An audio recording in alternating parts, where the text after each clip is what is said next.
ಒಳಿದಾದವಳು ಸಿಂಗಿನ ಕಾಗಿ ಕಡಲೆ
ಪುರದುದ್ಯಾವನದಿ ಸತಿಯೊಡನೆ ಬಿನದದ ಭಾವದಲ್ಲಿ ವಿಹರಿಸುತ್ತ ಜಾನಕಿ ದೇವಿಗೆಂದ ಬದುಕದಿಷ್ಟು ವಿಚಿತ್ರ ಜಾನಕಿಯ ಜಾನಕಿ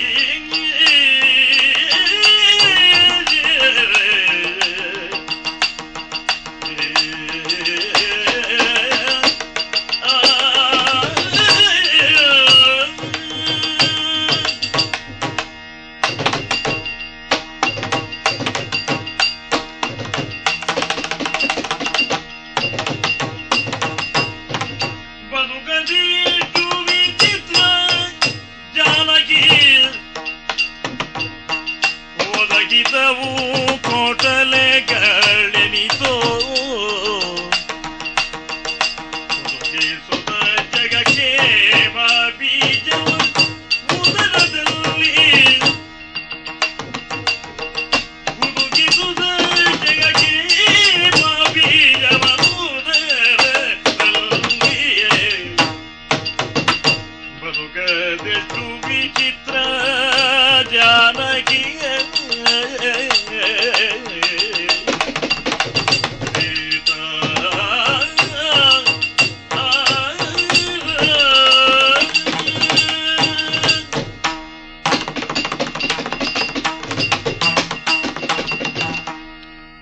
ಪ್ರಾಣೇಶ್ವರಿ ಸೀತಾ.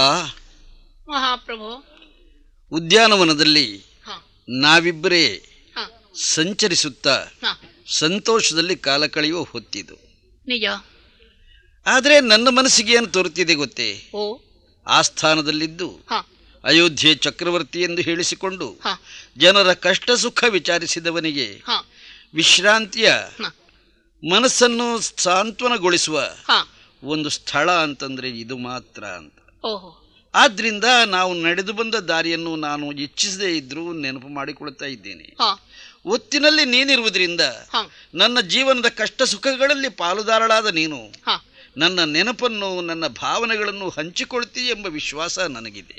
ನನ್ನ ಕರ್ತವ್ಯ ಸೀತಾ, ಪ್ರಭೋ, ಮನುಷ್ಯ ಬಹಳ ದೊಡ್ಡವನಾಗಿ ಬೆಳೆಯುತ್ತಾನೆ. ಹ, ದೇವರೇನು ಹ, ಈ ಜಗತ್ತಿನ ಯಾವ ಶಕ್ತಿಯೂ ನನ್ನ ಮುಂದೆ ಎದುರಲ್ಲ ಅಂತ ಯೋಚಿಸ್ತಾನೆ. ಹ, ಆದರೆ ಕಡೆಗೆ ಆಗುವುದೇನು ಹೇಳು? ಓ, ದೈವೇಚ್ಛೆ ಅಂತ ಒಂದಿರ್ತದೆ, ಹ, ಅದು ಮಾತ್ರ ಸತ್ಯವಾಗಿ ಪರಿಣಮಿಸ್ತದೆ. ಆಹಾ, ನಾವು ಮಾಡಿದ್ದು, ನಾವು ನಿಶ್ಚಯಿಸಿದ್ದು ಅಷ್ಟೂ ವ್ಯರ್ಥವಾಗಿ ಹೋಗ್ತದೆ. ಹ, ಅಲ್ಲದೆ ಇದ್ರೆ ಯೋಚನೆ ಮಾಡು ನನ್ನ ಜೀವನ.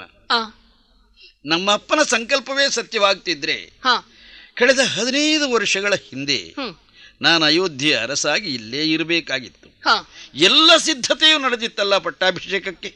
ನಿಜ. ಕೊನೆಗೆ ಆದದ್ದೇನು? ಹ, ವನಗಮನ ಮಾಡಬೇಕಂತ ಸ್ಥಿತಿ. ಹ, ಅದನ್ನು ನಾನು ದುಸ್ಥಿತಿ ಅಂತ ಹೇಳ್ತಿಲ್ಲ, ಹ, ಆದರೆ ಸಂಕಲ್ಪ ಏನಿತ್ತು ಚಕ್ರವರ್ತಿ ದಶರಥರದ್ದು, ಓಹೋ, ಅದು ನಡೆಯದೇ ಹೋದ ಬಗೆಯನ್ನು ನಾನು ಗ್ರಹಿಸ್ತಾ ಇದ್ದೇನೆ. ಆ, ಪ್ರಾಣೇಶ್ವರಿ, ಪ್ರಭೋ, ಆ ನಂತರದ ಒಂದೊಂದು ಘಟನೆಯೂ ಸಹ ಹ, ನಮ್ಮಿಷ್ಟಕ್ಕೆ ಸರಿಯಾಗಿತ್ತು ಅಂತ ಹೇಳುವ ದಾರ್ಷ್ಟ್ಯ ನನಗಿಲ್ಲ, ಓಹ್, ನಿನಗೂ ಇರ್ಲಿಕ್ಕಿಲ್ಲ. ಹ, ಚಿತ್ರಕೂಟದಲ್ಲೇ ನಮ್ಮ ಕಾಲವನ್ನು ಕಳೆಯುವುದಕ್ಕೆ ಸಾಧ್ಯ ಆಗಿದ್ರೆ ಹ, 14 ವರ್ಷಗಳ ನಂತರ ಹತ್ತಿರದ ಅಯೋಧ್ಯೆಗೆ ನಾವು ಹಿಂದಿರುಗಿ ಆಗುತ್ತಿತ್ತು. ಹ, ಹಾಗಾಗಲಿಲ್ಲ. ಇಲ್ಲ.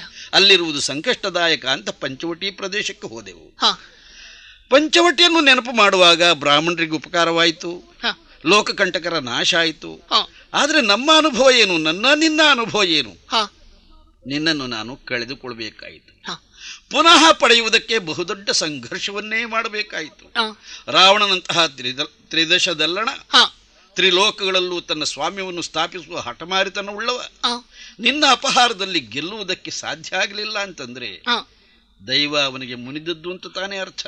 ಹ, ರಾಮ ಸರ್ವಶಕ್ತನಾಗಿದ್ದ, ಹ, ಹೆಂಡತಿಯನ್ನು ಕಾಪಾಡುವಲ್ಲಿ ಅವನ ಯೋಗ್ಯತೆ ಪರ್ಯಾಪ್ತವಾಯಿತು. ಹ, ಈ ಮಾತಿಗಿಂತ ಹೆಚ್ಚಾಗಿ ಹ, ಆ ದುಷ್ಟನ ಪಾಪದ ಕೊಡ ತುಂಬಿತ್ತು. ಹ, ಆದ್ದರಿಂದ ಅಷ್ಟು ಬಲ ಇದ್ರೂ ಅವನ ವ್ಯಕ್ತಿತ್ವ ನಷ್ಟ ಆಯಿತು ಎಂಬುದೇ ಸತ್ಯ ಆಗುವುದಿಲ್ಲವೇ? ಓಹೋ, ಸೀತಾ, ಪ್ರಭೋ, ವಿಭೀಷಣನ ಸ್ನೇಹ, ಹ, ಸುಗ್ರೀವನ ಸಖ್ಯ, ಹ, ವಾನರರ ಸೇವೆ, ಹ, ಹನುಮಂತನಂತಹ ಒಳ್ಳೆಯ ವ್ಯಕ್ತಿಯ ಹ, ಸೇವಾ ಯೋಗ, ಹ, ಈ ಎಲ್ಲವನ್ನೂ ಗ್ರಹಿಸುವಾಗ ಹ, ನನಗೆ ತೋರ್ತಾ ಇರುವುದು ಹ, ಈ ಬದುಕು ಹ, ಎಷ್ಟು ವಿಚಿತ್ರ ಅಂತ. ಓಹೋ, ಎಲ್ಲಿ ಅಯೋಧ್ಯೆ, ಎಲ್ಲಿಯ ಲಂಕೆ, ಹ, ಎಲ್ಲಿಯ ಹನುಮಂತ, ಎಲ್ಲಿಯ ರಾಮ, ಹ, ಹೇಗೆ ಜೊತೆಯಾಯ್ತಿದು? ಹ, ವಿಚಿತ್ರವಾದಂಥ ವಿಶ್ವನಿರ್ಮಾಪಕನ ವ್ಯವಹಾರ ಕ್ಷೇತ್ರ ಏನಿದೆಯೋ ಹ, ಆ ಕ್ಷೇತ್ರದಲ್ಲಿ ನಮ್ಮ ಪಾತ್ರಗಳು ಹೀಗೆ ನಡೆದು ಬಂದಿದ್ದಾವೆ. ಹ, ನೀನು ಹ, ಈ ಹೊತ್ತು ಇದನ್ನೆಲ್ಲ ಕೇಳಿ ಸಂತೋಷ ಪಡ್ತೀಯ ಅಂತ ನನಗೆ ಗೊತ್ತು. ಹ, ಯಾಕೆಂದ್ರೆ ನಾವು ನಡೆದು ಬಂದ ದಾರಿಯನ್ನು ಮರೆಯಬಾರದು. ಹ, ನೆನಪು ಮಾಡಿದರೆ ಮುಂದಿನ ದಾರಿ ನಮಗೆ ಸ್ಪಷ್ಟವಾಗಿ ಗೋಚರಿಸುವುದಕ್ಕೆ ಸಾಧ್ಯ. ಹ, ಅಯೋಧ್ಯೆ ಅರಮನೆಯ ಸೊಸೆಯಾದ ನೀನು ಹ, ತುಂಬು ಗರ್ಭಿಣಿಯಾಗಿದ್ದಿ. ನಿಜ. ಸೀತಾ, ಪ್ರಭೋ, ಗರ್ಭಿಣಿ ಅಂತಂದ ಮೇಲೆ ಹ, ಗಂಡ ಮಾತಾಡಬೇಕು, ಹ್ಮ್, ಹೆಂಡತಿ ಕೇಳಬೇಕು. ಈ ದಿನ ಅಲ್ಲ ಅದು. ಹ, ಹೆಂಡತಿಯ ಬಯಕೆ ಏನಿದೆಯೋ ಅದನ್ನು ಗಂಡ ಕೇಳಬೇಕು. ಓಹೋ, ಹೌದಲ್ಲ? ಹ, ನನ್ನ ಮಾತುಗಳನ್ನು ಕೇಳ್ತಾ ಇರುವ ನೀನು ಹ, ಬಸಿರಿಯ ಬಯಕೆ ಅಂತ ಏನಿದೆಯೋ ಅದನ್ನು ಹೇಳಲೇ ಇಲ್ಲ. ಹ, ಅಂದ್ರೆ ನಾನು ಇಷ್ಟು ದಿನ ಕೇಳಲೇ ಇಲ್ಲ. ಹ, ಈಗ ನಾನು ನೀನು ಇಬ್ಬರೇ ಇರುವಾಗ ಕೇಳ್ತಾ ಇದ್ದೇನೆ. ಹ, ಹೇಳಿ, ಏನ್ ನಿನ್ನ ಬಸಿರ ಬಯಕೆ? ಹ, ನಡೆಸಿಕೊಡ್ತೀನಿ. ಪ್ರಭೋ, ದೇವಿ, ಬಯಕೆ ಬಯಕೆಗೆದಿದೆ ಸಲಿಸುವೆಯ ನಲ್ಲ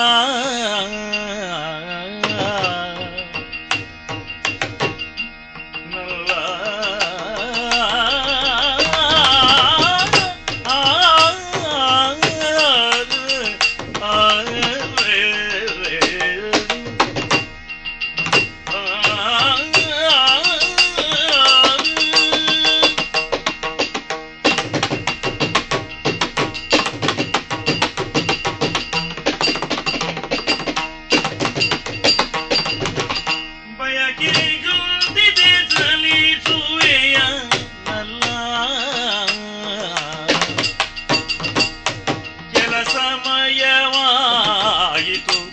ಪಯಣವಿಲ್ಲದೆ ಮನಕ್ಕೆ ಗೆಲವಿಲ್ಲ,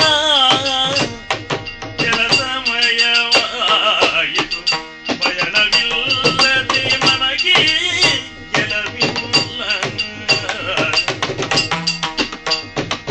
ನಯನ ಪುಣ್ಯಾಶ್ರಮದ ದರ್ಶನ ಬಯಸೆ ಕಿವಿಗಳು ಮಧುರ ವೇದಾಧ್ಯಯನ. ನಯನ ಪುಣ್ಯಾಶ್ರಮದ ದರ್ಶನ ಬಯಸೆ ಕಿವಿಗಳು ಮಧುರ ವೇದಾಧ್ಯಯನ. ನಾಸಿಕ ಹವಿಯ ಕಂಪನು ಬಯಸುತ್ತಿಹೆವೆಲ್ಲಿಂದ್ರಿಯಂಗಳು.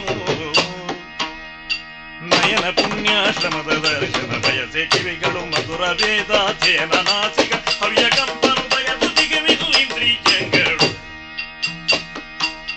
ಬಯಕೆ ಗೊಂಬಿದೆ ಸಲಿಸುವೆಯ ನಲ್ಲ ನಲ್ಲ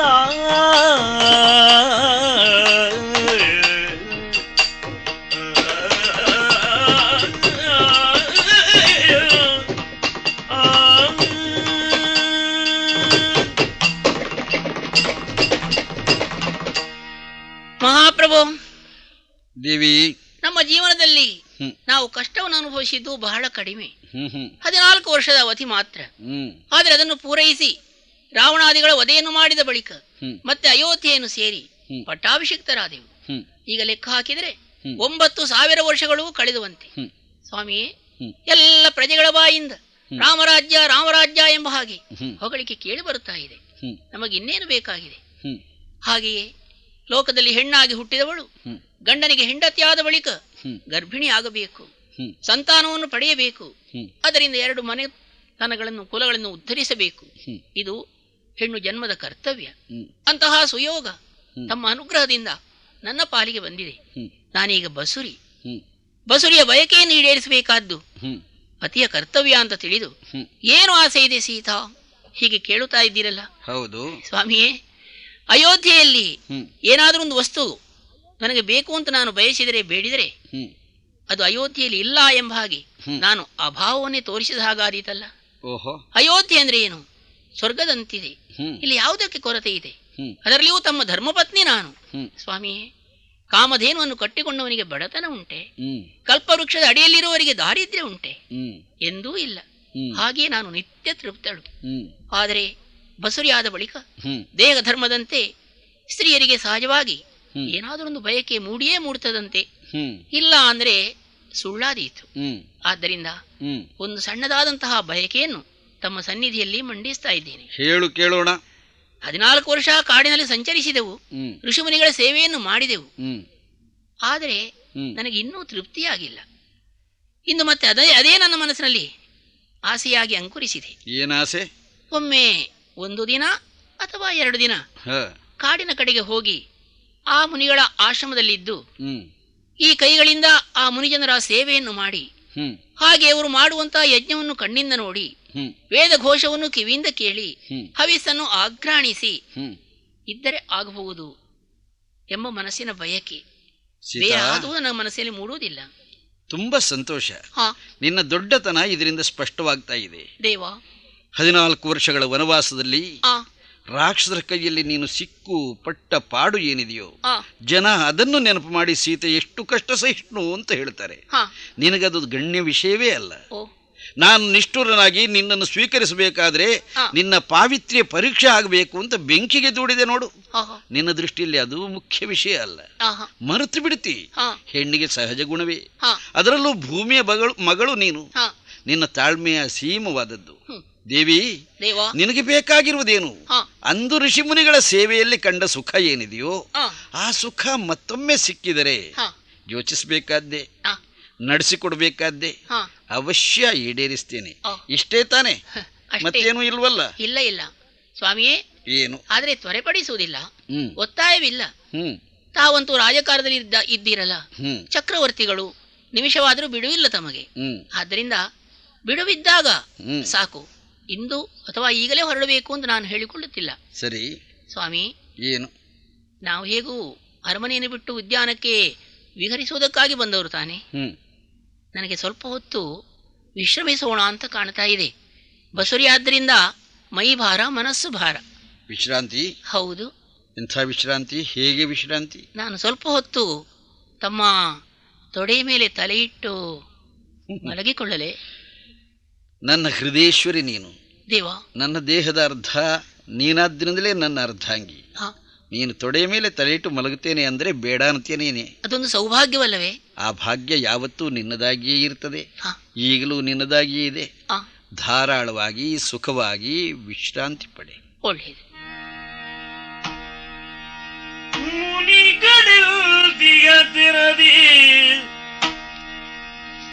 ಜಾನಕೆ ಧರಿಸಿರುವಳಿ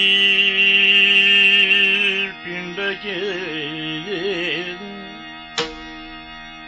ಜಾನಕಿ ಧರಿಸಿರುವಳಿ ಪಿಂಡಕ್ಕೆ ಗುರುತರದ ಶ್ರೀರಕ್ಷೆ ಇದ್ದವೆನೆನುದ ದೀಪವನು ಗುರುತರದ ಶ್ರೀರಕ್ಷೆ ಇದ್ದವೆನೆನುದ ದೀಪವನು ಸ್ಮರಿಸಿ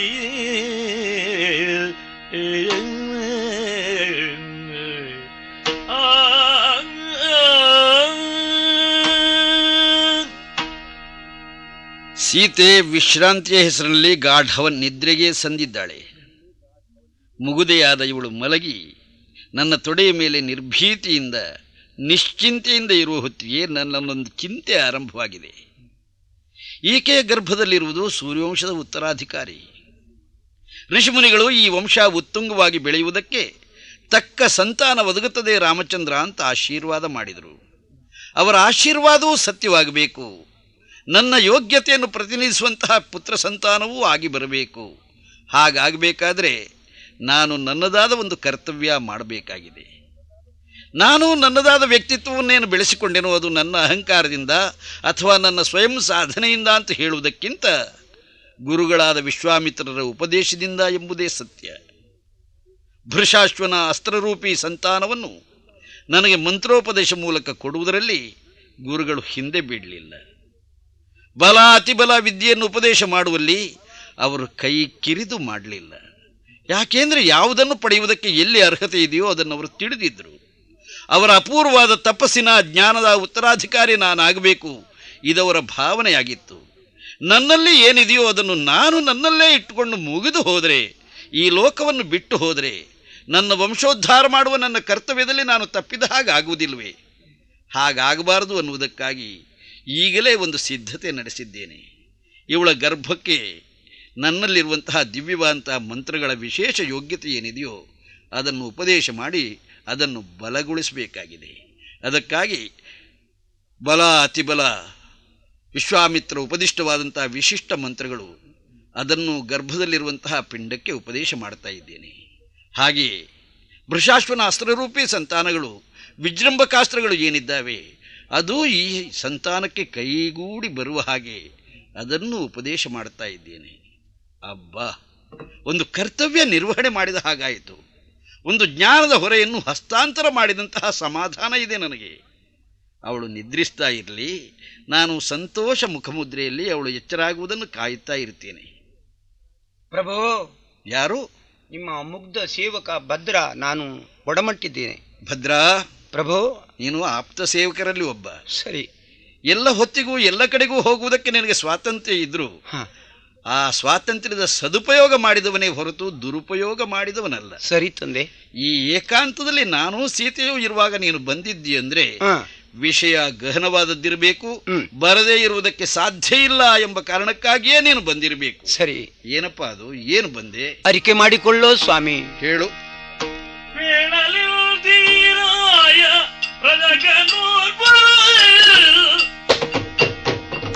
ನಿಮ್ಮ ಕೀಡು ನುಡಿಗಳಲ್ಲಿ ನಿಂದಿಸಿದ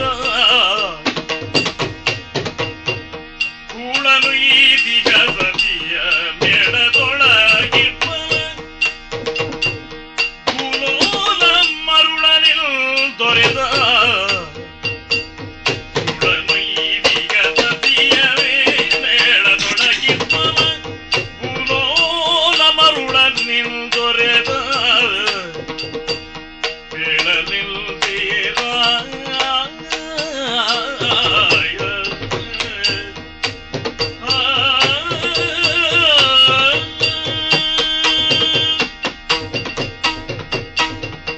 ಪ್ರಭು, ಭದ್ರ, ನಗರದ ಪ್ರಜೆಗಳ ಕ್ಷೇಮ ಸಮಾಚಾರ ಏನಿದೆಯೋ ಅದನ್ನು ಕ್ಷಣ ಕ್ಷಣ ತಿಳ್ಕೊಳ್ಬೇಕೆಂಬ ಆಸೆಯಿಂದ ನನ್ನನ್ನು ನೇಮಿಸಿದ್ದೀರಿ ನೀವು.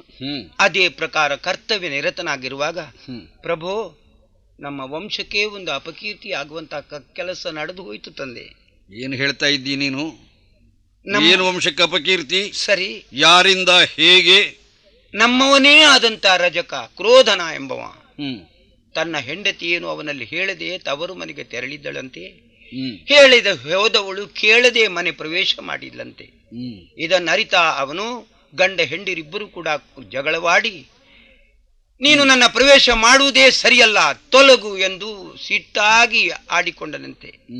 ಅದಕ್ಕೆ ತನ್ನ ಪತಿಯ ಮನಸ್ಸನ್ನು ಒಲಿಸಿಕೊಳ್ಳುವ ಉದ್ದೇಶವಾಗಿ ಅವಳು, ನೀವು ಯಾವ ಲೆಕ್ಕ ನಾಡಿನ ದೇವರಾದ ನಮ್ಮ ದೊರೆಗಳಾದಂತಹ ಶ್ರೀ ರಘುರಾಮಚಂದ್ರನೇ ಕಳೆದುಕೊಂಡಂತಹ ಹೆಂಡತಿಯೊಂದು ತಂದು ಮನೆಯಲ್ಲಿ ಇರಿಸಿಕೊಳ್ಳಲಿಲ್ಲವೇ ಎಂದು ಉದಾಹರಿಸಿದ್ಲಂತೆ.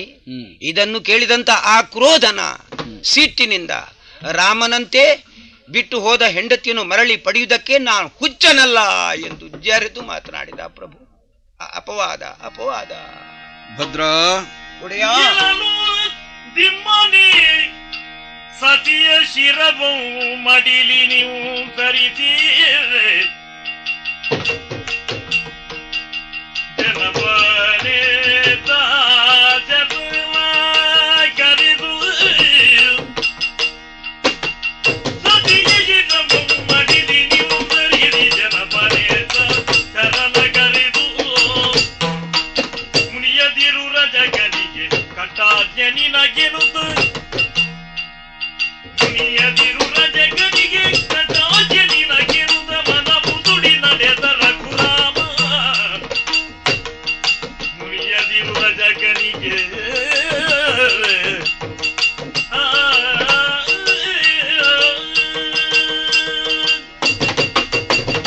ಪ್ರಭು, ಅಪ್ಪಣೆ ಆದ್ರೆ ಈ ಕ್ಷಣ ಹೋಗಿ ಅವನ ತಲೆಯನ್ನು ಕಡಿದು ಬರ್ತೇವೆ. ನಾವು ಅಪ್ಪಣೆ ಕೊಡಬೇಕು. ತಡೆ, ಇದುವರೆಗೆ ಅಂಥ ಅನರ್ಥ ಏನೂ ಮಾಡಿಲ್ವಲ್ಲ? ಇಲ್ಲ. ಸಂತೋಷ. ಭದ್ರಾ, ನಿನ್ನ ರಾಜಭಕ್ತಿಯನ್ನು ನಾನು ಪ್ರಶ್ನೆ ಮಾಡ್ತಾ ಇಲ್ಲ. ನಿನ್ನ ಶ್ರೇಷ್ಠವಾದಂತಹ ಸ್ವಾಮಿನಿಷ್ಠೆ ಇಲ್ಲಿ ಈ ಕೆಲಸವನ್ನು ಮಾಡಿದೆ. ನೀನು ಅದನ್ನು ಪೂರೈಸಿದ್ದೇನೆ ಎಂಬ ಸಮಾಧಾನದಿಂದ ಇದ್ರೆ ಸಾಕು. ಮುಂದೆ ಏನು ಮಾಡಬೇಕು ಅದು ನನಗೆ ಸೇರಿದ್ದು.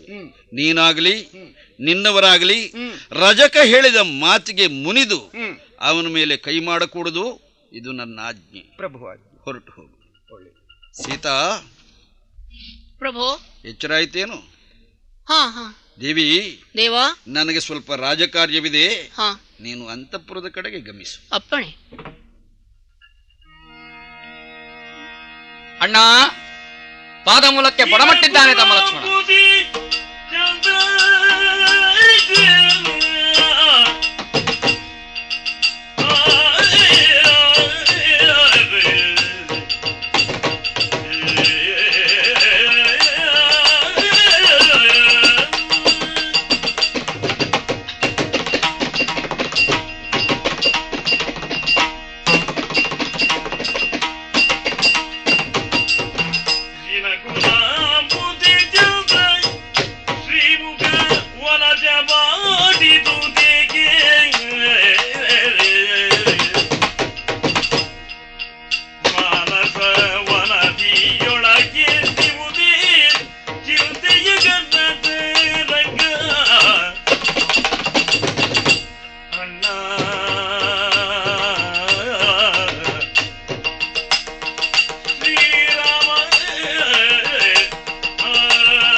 ಅಣ್ಣದೇವ, ಲಕ್ಷ್ಮಣ, ಆಶ್ಚರ್ಯವೊಂದು ಕಾಣುತ್ತಾ ಇದೆ ನಿನ್ನ ಮುಖಮಂಡಲದಲ್ಲಿ.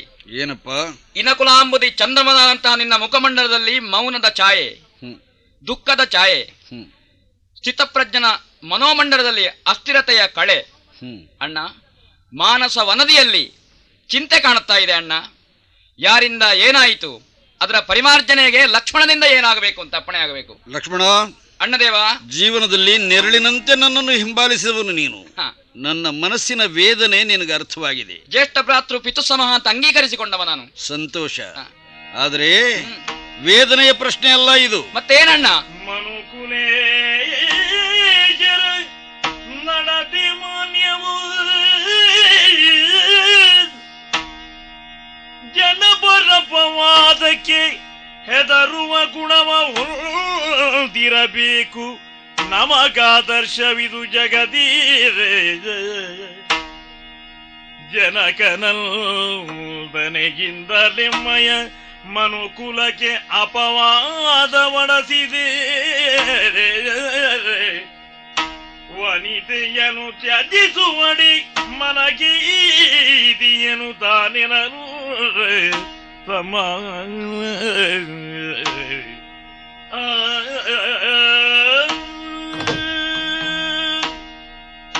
ಸೌಮಿತ್ರಿ, ಅಣ್ಣದೇವ, ನೀನಿಲ್ಲಿಗೆ ಬರಬೇಕು ಅಂತ ನಾನು ಬಯಸಿದ್ದು ಅತಿ ಮುಖ್ಯವಾದ ಕಾರ್ಯಕ್ಕಾಗಿ. ಏನಣ್ಣ? ನನ್ನ ಮನಸ್ಸಿನ ಸ್ಥಿತಿಗೆ ಕಾರಣ ಸ್ಥಾನದಲ್ಲಿ ಒಂದು ಸುದ್ದಿ ಇದೆ. ಯಾವುದದು? ದೂತನೋರ್ವ ಬಂದು ನಗರದಲ್ಲಿರುವಂತಹ ರಜಕನೊಬ್ಬ ತನ್ನ ಸತಿಯನ್ನು ಮನೆಗೆ ಪುನಃ ಸೇರಿಸುವುದಕ್ಕೆ ತಾನು ರಾಮನಂತಲ್ಲ, ದೂರ ಹೋದ ಸತಿ, ಬಿಟ್ಟು ಹೋದ ಸತಿ ಮತ್ತೆ ಒಟ್ಟಿಗೆ ಇರುವುದಕ್ಕೆ ಸಾಧ್ಯ ಇಲ್ಲ ಎಂಬರ್ಥದ ಮಾತನ್ನಾಡಿದನಂತೆ. ಜನನಾಯಕನಿಗೆ ಜನಾಪವಾದ, ಹೌದು. ಲೋಕನಾಯಕನಿಗೆ ಲೋಕಾಪವಾದ. ಅಗ್ನಿ ಪರೀಕ್ಷೆಯಲ್ಲಿ ಉತ್ತೀರ್ಣಳಾದಂತಹ ಸೀತೆಯ ಜೊತೆಯಲ್ಲಿ ದಾಂಪತ್ಯ ಮಾಡ್ತಾ ಇರುವುದು ನಮ್ಮ ಪ್ರಜೆಗಳಲ್ಲೊಬ್ಬನಿಗೆ ಸಹನೆ ಇಲ್ಲ ಅಂತಂದ್ರೆ ನಾನು ಸರ್ವಾನುಮತದ ಸರ್ವಾಧಿಕಾರಿ ಆಗುವುದಿಲ್ಲ, ಚಕ್ರವರ್ತಿ ಆಗುವುದಿಲ್ಲ. ಬಹುಮತ ಇರಬಹುದು ನನಗೆ ಬಹುಮತ ಮುಖ್ಯ ಅಲ್ಲ ಲಕ್ಷ್ಮಣ, ಸರ್ವಾನುಮತ ಮುಖ್ಯ.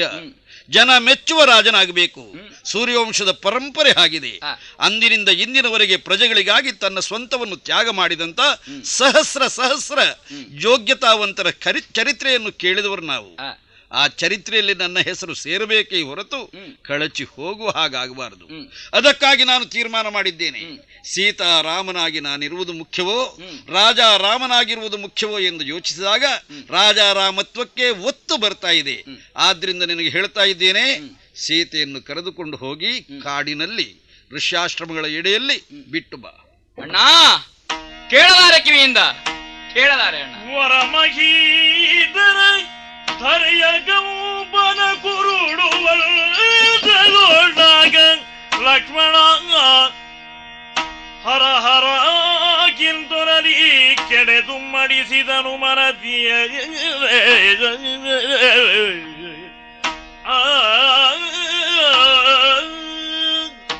ಅಣ್ಣದೇವ, ಅಗ್ನಿ ಪರೀಕ್ಷೆಯಿಂದ ಪುರೀತರಾದವಳು ತಾಯಿ ಸೀತೆ. ಅಣ್ಣ, ಹಾಲು ಗಡಲಿಗೆ ಹುಳಿ ಹಿಂಡುವುದರಿಂದ ಮೊಸರಾಗುವುದಕ್ಕೆ ಸಾಧ್ಯ ಇಲ್ಲ ಅಣ್ಣ. ಸೂರ್ಯನಿಗೆ ಸೊಡರಿದು, ಆದ್ರೆ ನಿನ್ನ ಆಜ್ಞೆ ಆಗಿದೆ, ನಿನ್ನ ಅಪ್ಪಣೆ ಆಗಿದೆ. ಆ ಧೂರ್ತ ಯಾರು ಅಂತ ನೀನು ಹೇಳಿದ್ರೆ ತಲೆ ಕಡಿದು ಬಂದೇರು ನಾನು. ಇಲ್ಲ ಲಕ್ಷ್ಮಣ, ಆದ್ರೆ ನೀನು ನನಗೆ ಆಜ್ಞೆ ಕೊಡುವನಲ್ಲ.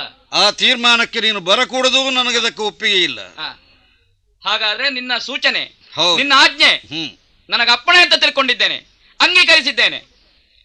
ಲಕ್ಷ್ಮಣ ಅಣ್ಣ, ಕಣ್ಣೀರು ಹಾಕಬೇಡ. ನಿನ್ನ ಅಣ್ಣನನ್ನು ನಿಷ್ಠುರಿ ಅಂತ ತಿಳಿಬೇಡ. ನಾನು ರಾಜನಾಗಿ ಏನನ್ನು ಮಾಡಬೇಕಾಗಿದೆಯೋ ಅದನ್ನು ಅನುಸರಿಸಿ ಮಾಡುವಂತ ಪ್ರಜೆಯ ಕರ್ತವ್ಯ ನಿನ್ನದು ಅಂತ ನೀನು ತಿಳಿದ್ರಾಯಿತು. ಒಂದು ನೆನಪು ಮಾಡು, ನಮ್ಮ ಪರಂಪರೆಯಲ್ಲಿ ಆಗಿ ಹೋದಂತಹ ಒಬ್ಬೊಬ್ಬ ರಾಜನೂ ಸಹ ತನ್ನ ಸ್ವಾಮಿ ಆಜ್ಞೆಯನ್ನು ಹೇಗೆ ಪರಿಪಾಲಿಸಿದ. ನಿಬಂಧನ ಚಕ್ರವರ್ತಿ ತನ್ನ ಮಗ ತಪ್ಪುಗಾರ ಅಂತ ಗೊತ್ತಾದಾಗ 12 ವರ್ಷ ಕಾಡಿಗೆ ದುಡಿದ್ದು ನೆನಪಿದೆಯೇ ನಿನಗೆ? ಅಸಮಂಜಸನ ಪ್ರಕರಣ. ಹೌದು ತಮ್ಮ. ಅಣ್ಣ, ಒಬ್ಬ ವ್ಯಕ್ತಿ ಹರಿಶ್ಚಂದ್ರ, ಅವನ ಒಡೆಯನ ಆಜ್ಞೆ ಆದಾಗ ಹೆಂಡತಿಯ ತಲೆ ಕಡಿಯುವುದಕ್ಕೂ ಹಿಂದೆ ಮುಂದೆ ನೋಡಲಿಲ್ಲ. ನಾನು ಸತಿ ತ್ಯಾಗವನ್ನು ಅದೇ ದಾರಿಯಲ್ಲಿ ಮಾಡ್ತಾ ಇದ್ದೇನೆ. ನನಗೆ ಹಿಂದೆ ಮುಂದೆ ಯೋಚನೆ ಇಲ್ಲ, ಹೃದಯ ಇಲ್ಲ ಅಂತ ತಿಳಿಬೇಡ.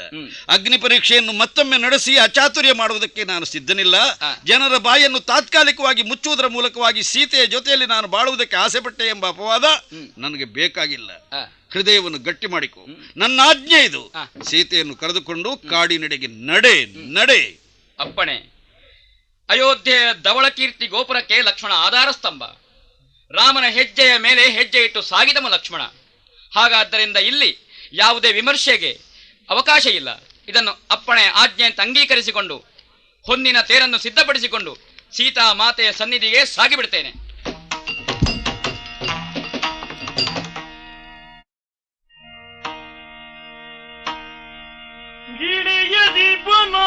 ನದಿಯ ನಡೆಸಲು ಕಳವಳಿಸಿ ನಡೆತಂದ ಜಾನಕಿ ನಲವಿನಿಂದು ಯಾಲೆಯಲಿ ಕುಳಿತಿಗ ಪುಣ್ಯ ಸನ್ನಿಧಿಗೆ ಬಂದ ಮೈದು ನನ್ನನ್ನು ಕಾಣುತ್ತ ದೇವಿ ಗೆಂದು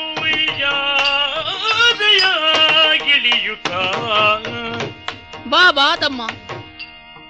ಹೊಂದಿದಾನಂದಾದಿರೇ ಗದಿ ಬಳಿ ಬಂದು ಕೇಳಿದ ವಾತ್ಸಲ್ಯದಿಯೇ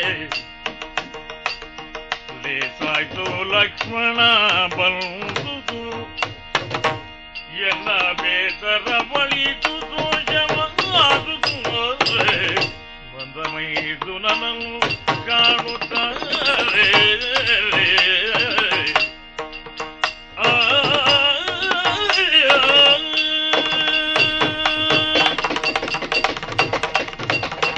ಅಮ್ಮ, ಮೈದುನ ಪಾದ ಮೂಲದಲ್ಲಿ ಪೊಡಮಡುತ್ತಿರುವವ ಹಾ ನಿಮ್ಮ ಮಗನಂತಿರುವ ಹಾ ಲಕ್ಷ್ಮಣ ಅಮ್ಮ, ಬಾ ಆಶೀರ್ವದಿಸಬೇಕು.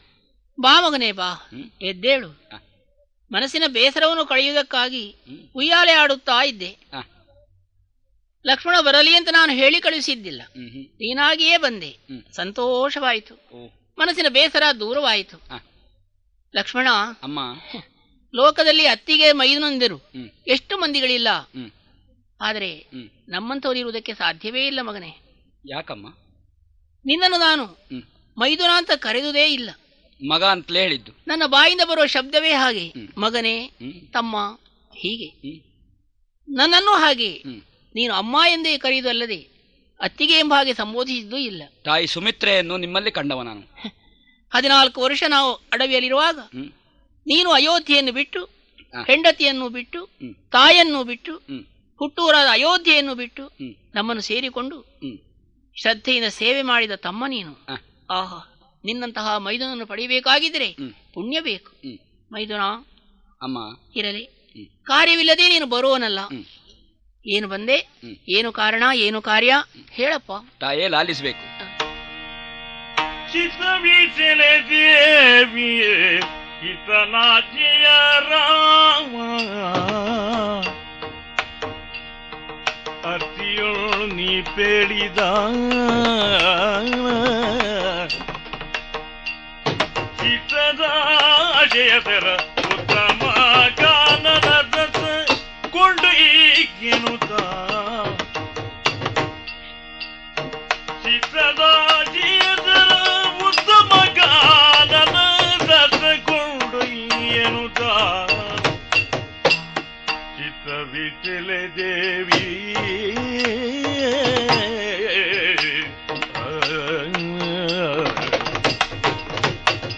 ದೇವಿ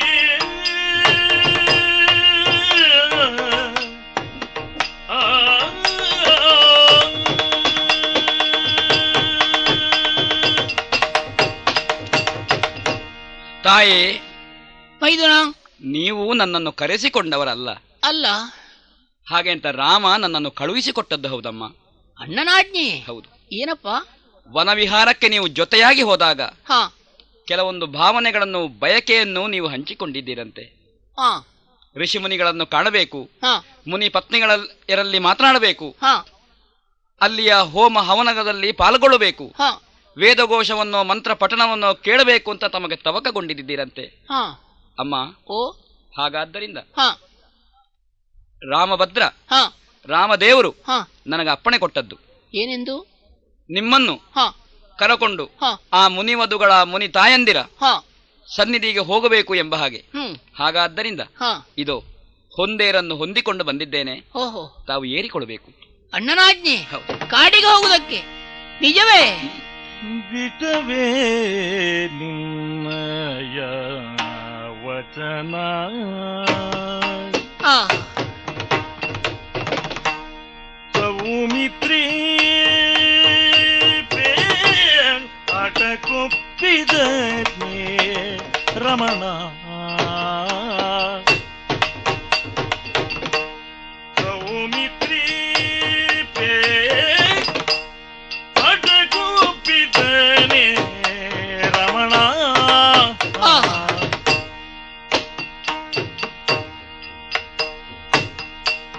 ಸೌಮಿತ್ರಿ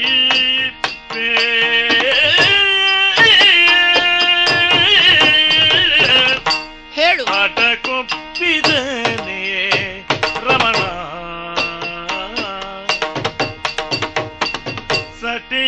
ಸಟಿಯಲ್ಲವಲ್ಲ ನಿಚ್ಚಟ ಶ್ರದ್ಧೆಗಿಲ್ದಲಿ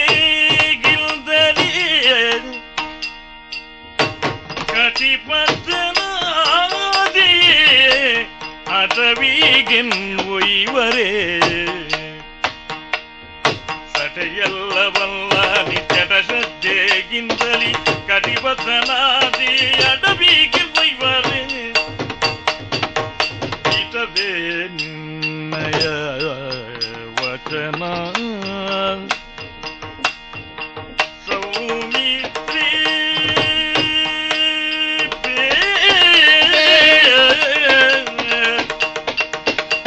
ಹಠ ಕೊಪ್ಪಿದನೆ ರಮಣ ತಟೆಯಲ್ಲವಲ್ಲ ದಿಟವೇ ದಿಟವೇ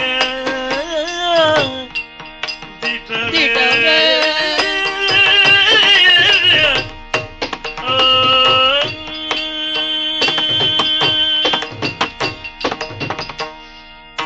ಮೈದುನ ಲಕ್ಷ್ಮಣ, ತಾಯೇ, ಶ್ರೀರಾಮಚಂದ್ರ ನಿನ್ನನ್ನು ಕಳುಹಿಸಿದ್ದಾರೆಯೇ ಕಾಡಿಗೆ ಕರೆದುಕೊಂಡು ಹೋಗುವುದಕ್ಕಾಗಿ, ನನ್ನ ಬಯಕೆಯನ್ನು ಪೂರೈಸುವುದಕ್ಕಾಗಿ. ಹೌದಮ್ಮ. ಆಹಾ ಆಹಾ, ಹೃದಯ ತುಂಬಿತು.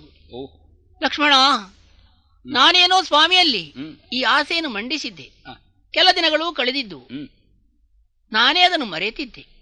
ನಾನು ಮರೆತರೂ ಕೂಡ ನನ್ನ ಸ್ವಾಮಿ ಅದನ್ನು ಮರೆಯದೆ ಸತಿ ಆಸೆಯನ್ನು ಪೂರೈಸಬೇಕಾದ ಪತಿಯಾದ ತನ್ನ ಕರ್ತವ್ಯ ಎಂಬ ಹಾಗೆ ನೆನಪಿಟ್ಟುಕೊಂಡು ನಿನ್ನನ್ನು ಕಳುಹಿಸಿದ್ದಾರೆ ಅಂದ್ರೆ, ಆಹಾ, ನಿನ್ನ ಅಣ್ಣನ ಗುಣ ಅಂದ್ರೆ ಏನಪ್ಪ! ಆದರ್ಶ ಪತಿ, ಆದರ್ಶ ಮಿತ್ರ, ಆದರ್ಶ ಶತ್ರು, ಆದರ್ಶ ಬಂಧು, ಎಲ್ಲದರಲ್ಲಿಯೂ ಆದರ್ಶವೇ ನಿನ್ನ ಅಣ್ಣನ ನಡತೆ. ಸಂತೋಷವಾಯಿತು ಲಕ್ಷ್ಮಣ. ನೀನೇನೋ ಅಣ್ಣನ ಅಪ್ಪಣೆಯಂತೆ ಹೊರಟು ಸಿದ್ಧನಾಗಿಯೇ ಬಂದಿದ್ದೀಯ, ರಥವನ್ನು ತಂದಿದ್ದೀಯ. ಆದ್ರೆ ನಾನು ಯೋಚನೆಯನ್ನೇ ಮಾಡಲಿಲ್ಲ, ಹೊರಡು ಸಿದ್ಧತೆಯಲ್ಲಿಯೂ ಇಲ್ಲ. ಆದ್ರಿಂದ ಸಿದ್ಧತೆಯನ್ನು ಮಾಡಿಕೊಳ್ಬೇಕಲ್ಲ. ಅದಕ್ಕಾಗಿ ಮೊದಲಾಗಿ ತಾಯಂದಿರಿಯಲ್ಲಿ ಅಪ್ಪಣೆಯನ್ನು ಆಶೀರ್ವಾದವನ್ನು ಬೇಡಿಕೊಳ್ತೇನೆ. ಆಮೇಲೆ ನನ್ನ ಸಖಿಯರಿಗೆ ಸವತಿಯರಿಗೆ ಎಲ್ಲ ವಿಷಯವನ್ನು ಹೇಳಿ ಹೊರಡುವಂತಹ ಸಿದ್ಧತೆ ಮಾಡಿಕೊಂಡು ಬರ್ತೇನೆ. ಸ್ವಲ್ಪ ಹೊತ್ತು ಸುಮ್ಮನಿರು, ಆಗಲಿ, ಕಾಯ್ತಾ ಇರುವೆಯಾ? ಒಳ್ಳೆಯದು ತಮ್ಮ. ಇದೋ ಬಂದೆ. ತಾಯಂದಿರಿಗೆ ನಮಸ್ಕರಿಸಿದಾಗ ನನ್ನನ್ನು ಆಲಿಂಗಿಸಿಕೊಂಡು ನನ್ನ ನೆತ್ತಿಯನ್ನು ಆಘ್ರಾಣಿಸಿ ಆ ಕೌಸಲ್ಯ ಮಾತೆ ಹೇಳಿದ ಮಾತು, ನಿಜವಾಗಿ ನನ್ನ ಅತ್ತೆಯಲ್ಲ, ಹೆತ್ತ ತಾಯಿಗಿಂತ ಹೆಚ್ಚು. ಸೀತಾ ಮಗಳೇ, ಗರ್ಭಿಣಿ ನೀನು, ಎಚ್ಚರ, ಜಾಗ್ರತೆ, ಹೀಗೆ ಆಲಿಂಗಿಸಿ ಆಶೀರ್ವದಿಸಿ ಕಳುಹಿಸಿಕೊಟ್ಟಿದ್ದಾರೆ. ಉಳಿದಂತಹ ನನ್ನ ತಂಗಿಯಂದಿರಿಗೂ ನಾನು ಹೇಳಿದ್ದಾಯಿತು. ಆದರೆ ಶ್ರೀರಾಮಚಂದ್ರನನ್ನು ಕಾಣಬೇಕಲ್ಲ, ಅವರ ಅಪ್ಪಣೆ ಇಲ್ಲದೆ ಆಶೀರ್ವಾದವಿಲ್ಲದೆ ನಾನು ಇವರಿಗೆ ಎಲ್ಲಿಗೋ ಹೊರಟವಳಲ್ಲ, ಹೋದವಳಲ್ಲ. ಏನ್ ಮಾಡೋಣ ದೇವಿ? ಓ, ಅವರು ರಾಜಕಾರಣದಲ್ಲಿ ಗಹನವಾದ ವಿಚಾರದಲ್ಲಿ ನಿರತರಾಗಿದ್ದಾರೆ. ಓಹೋ, ರಾಜಕಾರ್ಯ. ಹಾಗಾದರೆ ನನ್ನ ಜೊತೆಯಲ್ಲಿ ಯಾರು ಬರ್ತಾರೆ? ನಾನು ಒಬ್ಬಳೇ ಹೋಗುದು ಗೌರವವಲ್ಲ. ಆದ್ರಿಂದ ಜೊತೆಯೊಳ್ಳಾರೀತರು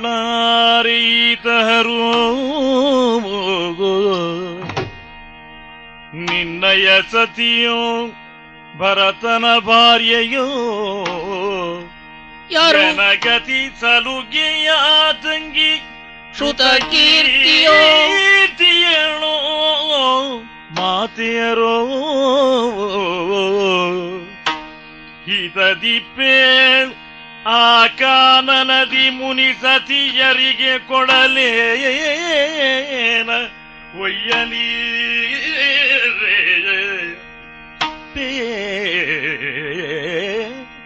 ಆ ಕಾನನದಿ ಮುನಿ ಸತಿಯರಿಗೆ ಕೊಡಲೇನ ಒಯ್ಯಲಿ ಕ್ಷಿತಿಯದಿಪನೇ ಮಗನೇ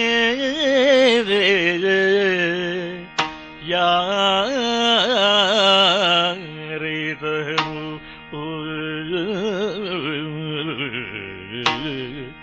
ನಿನ್ನಯ ಸತಿಯೋ ಭರತನ ಭಾರ್ಯೆಯೋ ಎನಗತಿ ಸಲುಗೆಯ ತಂಗಿ ಶ್ರುತ ಕೀರ್ತಿಯಳೋ ಮಾತೆಯರೋ ಪೇಳ್ ಆ ಕಾನನದಿ ಮುನಿ ಸತಿಯರಿಗೆ ಕೊಡಲೇನ ಒಯ್ಯಲಿ ಕ್ಷಿತಿಯದಿ ಬನ್ನೇ ನಿಲ್ದ ಮಗನೇ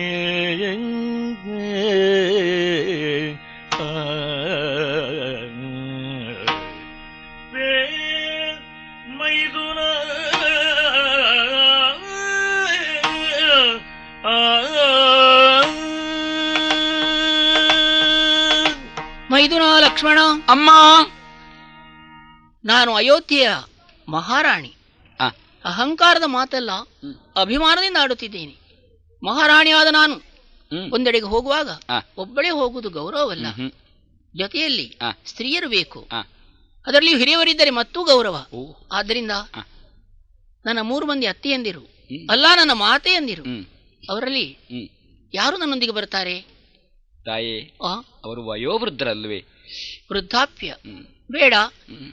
ನಿನ್ನ ಸತಿಯಾದಂತಹ ಊರ್ಮಿಳೆ ಬರಬಹುದೇ? ಅವಳು ಬರುವುದಿಲ್ವಂತೆ. ಭರತನ ಹೆಂಡತಿ ಅವಳು ಹೊರಡುವ ಮನಸ್ಸು ಮಾಡಲಿಲ್ಲ. ನನ್ನ ಪ್ರೀತಿಯವಳು, ಸಲುಗೆಯವಳು, ಶತ್ರುಘ್ನನ ಸತಿ ಶ್ರುತಕೀರ್ತಿ ಹೊರಡುವ ಸಿದ್ಧತೆಯಲ್ಲಿ ಇಲ್ಲ. ಓಹೋ, ಶ್ರೀರಾಮಚಂದ್ರ ಮನೆಗೆ ಬಿಡುವಿಲ್ಲ. ಹಾಗಾದ್ರೆ ನಾವಿಬ್ಬರೇ ಹೊರಡುವುದೇ? ಒಳ್ಳೆಯದು. ಹಾಗಾದ್ರೆ ಸಾವಕಾಶ ಮಾಡುವುದಲ್ಲ, ಆದಷ್ಟು ಬೇಗನೆ ಹೊರಡಬೇಕಾಗಿದೆ. ಆದ್ರೆ ಹೋಗುದು ನಾವು ಋಷಿಮುನಿಗಳ ಸೇವೆ ಮಾಡುವುದಕ್ಕೆ. ಲಕ್ಷ್ಮಣ, ಅಮ್ಮ, ಆ ಋಷಿಗಳಿಗೆ ಕೊಡುವುದಕ್ಕೆ ಬೇಕಾದಂತಹ ವಸನಾದಿಗಳು, ನಾರುಮಡಿಗಳು, ಹಾಗೆ ಆ ಮುನಿ ವಧುಗಳಿಗೆ ಕೊಡುವುದಕ್ಕೆ ಕಜ್ಜಳ, ಕಾಡಿಗೆ, ಕರಿಮಣಿ ಇತ್ಯಾದಿ ವಸ್ತುಗಳು, ಇದೆಲ್ಲ ಬೇಕಲ್ಲ. ಅದಕ್ಕಾಗಿ ಸಖಿಯರಿಗೆ ಆಜ್ಞೆ ಮಾಡಿದ್ದೇನೆ. ಅವರದು ರಥದಲ್ಲಿ ತಂದು ಇಟ್ಟಿದ್ದಾರೆ. ಆದರೆ 1-2 ದಿನ ಶ್ರೀರಾಮಚಂದ್ರನನ್ನು ನಾನು ಅಗಲಿರಬೇಕಾಗಿದೆ. ಒಂದು ಕೆಲಸ ಮಾಡ್ತೇನೆ.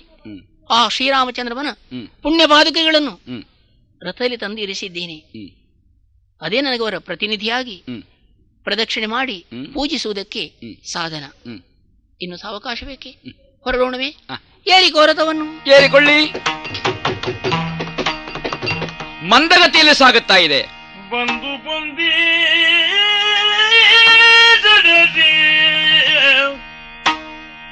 ರಥವದು ಮಂದಗತಿಯಲ್ಲಿ ಗಮಿಸಿದಾಗ, ರಥವದು ಮಂದಗತಿಯಲ್ಲಿ ಗಮಿಸಿದಾಗ, ವಸುಂಧರಾತ್ಮಜೆ ಒಜ್ಜೆಯೂ ಮೇಲ್ಬಸಿರ ಭಾರದಲ್ಲಿ ಇಂದ್ರಜಿತು ಹರನಿಧಿಯ ಜಿಲ್ದೆಯದೊಂದು ಗುರು ಹೊರಗಿಂದಲ, ಇಂದ್ರಜಿತು ಹರನಿಧಿಯ ಜಿಲ್ದೆಯದೊಂದು ಗುರು ಹೊರಗಿಂದಲ, ಮಣಿಸೆಲ್ದನಗೆ ಬಲುವಿದ ಸೊಳದಗಿತು ಗತಿ ನಿರೋಧವೆನೆ, ರಥವದು ಮಂದಗತಿಯಲ್ಲಿ ಗಮಿಸಿದಾಗ, ರಾಮ ರಾಮ ರಾಮ ರಾಮ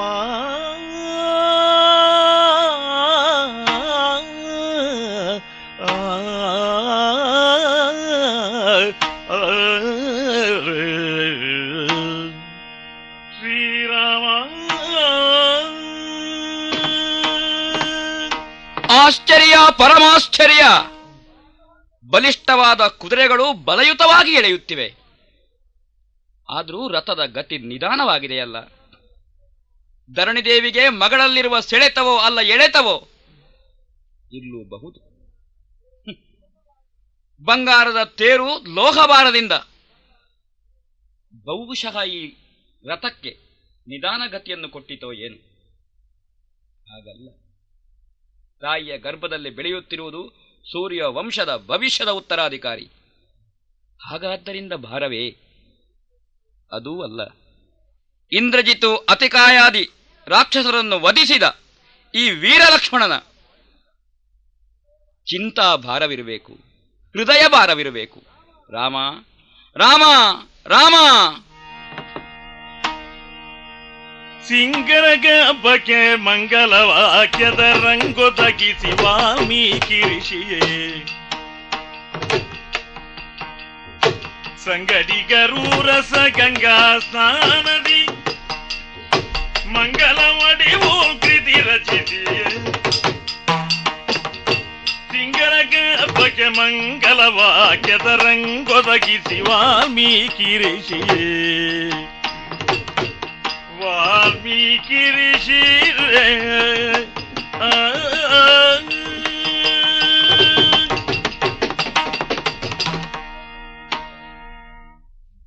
ಲೋಕದಲ್ಲಿ ಓದಲು ಬಲ್ಲವರೆಲ್ಲ ಬರೆಯಲೂ ಬಲ್ಲವರಲ್ಲವಲ್ಲ, ಬರೆಯಲು ಬಲ್ಲವರೆಲ್ಲ ಹಾಡಲೂ ಬಲ್ಲವರಾಗುತ್ತಾರೆಯೇ? ಯಾವನು ಹಾಡಬಲ್ಲನೋ ಅವನು ಕುಣಿಯಲೂ ಆರನಷ್ಟೇ. ಹಾಗಾದರೆ ಇಷ್ಟು ವ್ಯವಹಾರಗಳಿಗಿಂತ ಬೇರೆಯಾಗಿ ಅಭ್ಯಸಿಸುವ ವ್ಯವಹಾರ ಒಂದು ವಿಶಿಷ್ಟತೆಯಲ್ಲಿದೆ. ಓದುವುದೋ, ಬರೆಯುವುದೋ, ಹಾಡುವುದೋ, ಕುಣಿಯುವುದೋ ಅಭ್ಯಸಿಸುವುದಕ್ಕಾಗಿ, ಅಭ್ಯಾಸ ಯೋಗ್ಯವಾಗಿ ಕವಿ ಹೃದಯವೆನಿಸಿದ ಯಾವ ಗ್ರಂಥ ಇದೆ ಅದಕ್ಕೆ ಅಲ್ವೇ ಇತಿಹಾಸ ಕಾವ್ಯ ಎಂಬ ಹೆಸರು.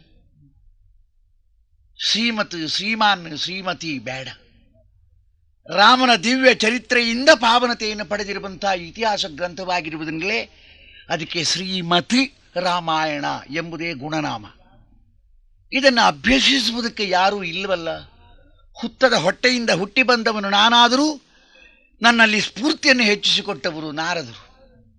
ಕ್ರೌಂಚ ಮಿಥುನದ ಆಧಾರದಲ್ಲಿ ನನ್ನ ಮುಖದಿಂದ ಹೊರಟಂತಹ ಉದ್ಗಾರವೇ ಕಾವ್ಯವಾಗಿ ಪರಿಣಮಿಸಿದಾಗ ಇದರ ಅಭ್ಯಾಸಕ್ಕೆ ಯೋಗ್ಯರಾದ ಬುದ್ಧಿಶಕ್ತಿಯನ್ನು ಪಡೆದಿರುವವರನ್ನು ಹುಡುಕು. ಇಷ್ಟನ್ನು ಹೇಳಿ ನಾರದರು ಅದೃಷ್ಟರಾಗಿದ್ದರು. ಯಾರಿದ್ದಾರಪ್ಪ? ಕನ್ನಡಿಯಂತೂ ತಾನೇ ಯಾರ ಮೋರೆಯನ್ನು ಹುಡುಕುತ್ತಾ ಹೊರಡಬಾರದು, ಅದರ ಘನತೆ ಕೆಟ್ಟು ಹೋದೀತು. ಕನ್ನಡಿ ಇರುವಲ್ಲಿಗೆ ಬಂದು ತನ್ನ ಮುಖ ಅವಲೋಕನದಲ್ಲಿ ಉತ್ಸಾಹವುಳ್ಳವನು ತನ್ನ ಮುಖವೆಂಬ ಮೂಲಬಿಂಬದ ಪ್ರತಿಬಿಂಬವನ್ನು ಅಲ್ಲಿ ಹುಡುಕಬೇಕು. ತನ್ನ ನೋಡಲಿಕ್ಕೆಂದು ಕನ್ನಡಿಯು ಕರೆಯುವುದೇ, ಈಗೋ ನಾನು ಇಲ್ಲಿದ್ದೇನೆ ಕನ್ನಡಿ, ಬನ್ನಿ ನಿಮಗೆ ಮೋರೆಯಲ್ಲಿರುವಂಥ ಕರೆ ಮೊದಲಾದವುಗಳನ್ನು ನೋಡಿಕೊಳ್ಳಬೇಕಾದ್ರೆ ನನ್ನ ಸಹಾಯ ಬೇಕು, ನಾನಿಲ್ಲಿದ್ದೇನೆ ಅಂತ ಹೇಳಬಾರ್ದು. ಕನ್ನಡಿಯ ಅವಶ್ಯಕತೆ ಇಲ್ಲ, ಅದನ್ನು ಕಂಕುಳಲ್ಲೇ ಇಟ್ಟುಕೊಂಡು ಒಬ್ಬನು ತಿರುಗುತ್ತಾನಾದರೂ ಆ ಕನ್ನಡಿ ಅವನ ಕಂಕುಳಲ್ಲಿದ್ದೇ ಅವನ ಮೋರೆಯ ಪ್ರತಿಬಿಂಬವನ್ನು ತೋರುವುದಿಲ್ಲವಲ್ಲ. ಪುನಃ ಅವನದನ್ನು ಕೈಯನ್ನು ಕಂಕುಳ ಕಡೆಗೆ ಚಾಚಿ ಅದನ್ನು ಎಳೆದುಕೊಂಡು ತನ್ನ ಮೋರೆಯ ಎತ್ತರಕ್ಕೆ ಎತ್ತಿ ಹಿಡಿಯಬೇಕಾಗುತ್ತದೆ. ನನ್ನ ರಾಮಾಯಣ ಆದರ್ಶಪ್ರಾಯ. ಆದರ್ಶ ಎಂಬ ಶಬ್ದಕ್ಕೆ ಕನ್ನಡಿ ಎಂಬುದೇ ಸರಿಯಾಗಿ ಅರ್ಥ. ಪ್ರಶಂಸನೀಯವಾದಂಥ ಪಾವನ, ಉಗ್ರ, ಉತ್ತಮ ಚರಿತ್ರರಾದವರು ಲೋಕದಲ್ಲಿ ಸಾವಿರಾರು ಮಂದಿ ಆಗಿ ಹೋದರು. ಅನುಕರಣೀಯವಾದಂಥ ವೃತ್ತಿ. ನನ್ನ ಕಥೆಯಲ್ಲಿ ಯಾವನು ನಾಯಕನೋ, ಯಾವನು ನಾಯಿಕೆಗೆ ಆತ್ಮೀಯನೋ ಆ ರಾಮ, ಶ್ರೀರಾಮ. ಅವನಲ್ಲಿ ಪೂಜಾರ್ಹತೆಯನ್ನು ಕಂಡವರು ಅವನು ಪಾವನ ಚರಿತ್ರ ಎಂಬ ಅರ್ಥದಲ್ಲಿ ಶ್ರೀಕಾರವನ್ನು ಸೇರಿಸಿಕೊಳ್ಳುತ್ತಾರೋ ಏನು. ರಾಮ, ರಾಮೇತಿ, ರಾಮೇತಿ ತ್ರಿವಾರ ಇಲ್ಲಿ ರಾಮನ ಹೆಸರು ಹೇಳಲ್ಪಟ್ಟಿದೆ. ಆದರೂ ಒಂದು ಕಡೆಯಲ್ಲಿಯೂ ಸ್ವೀಕಾರ ಇಲ್ಲದೆ ಇರುವುದು ಗಮನಾರ್ಹವಾದಂಥ ವಿಷಯವಾಗಿದೆ. ಈ ರಾಮಾಯಣವನ್ನು ಯಾರಿಗೆ ನಾನು ಅಭ್ಯಾಸ ಯೋಗ್ಯವಾಗಿರುವುದರಿಂದ ಒಪ್ಪಿಸಲಿ ಅಂತ ಯೋಚಿಸುತ್ತಾ ಇರುವಾಗ, ಓ ಇದೇನಪ್ಪ, ಒಂದು ವಿಶಿಷ್ಟವಾದಂಥ ಆಕ್ರಂದನ ಧ್ವನಿ ಕೇಳಿಸುತ್ತಿದೆ. ಓಹೋ ಓಹೋ, ರಾಮನಾಮ ವ್ಯಾಹರಣ.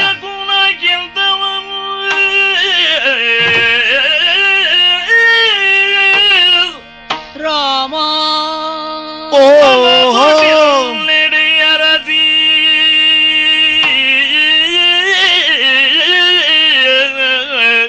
ಶ್ರೀರಾಮ ಕೋಸಲಪತಿಯ ನಾಮ ಕೀರ್ತನ ಶುಭ ಶಕುನಕ್ಕಿಂದು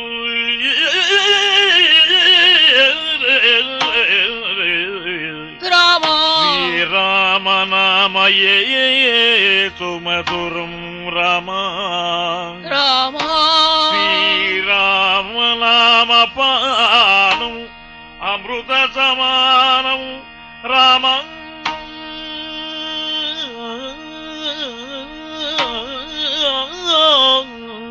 ರಾಮ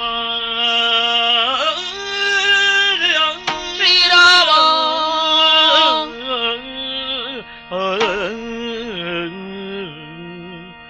ರಾಮ ರಾಮ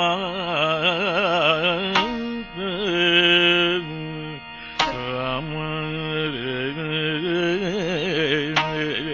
ರಾಮ ಶ್ರೀರಾಮ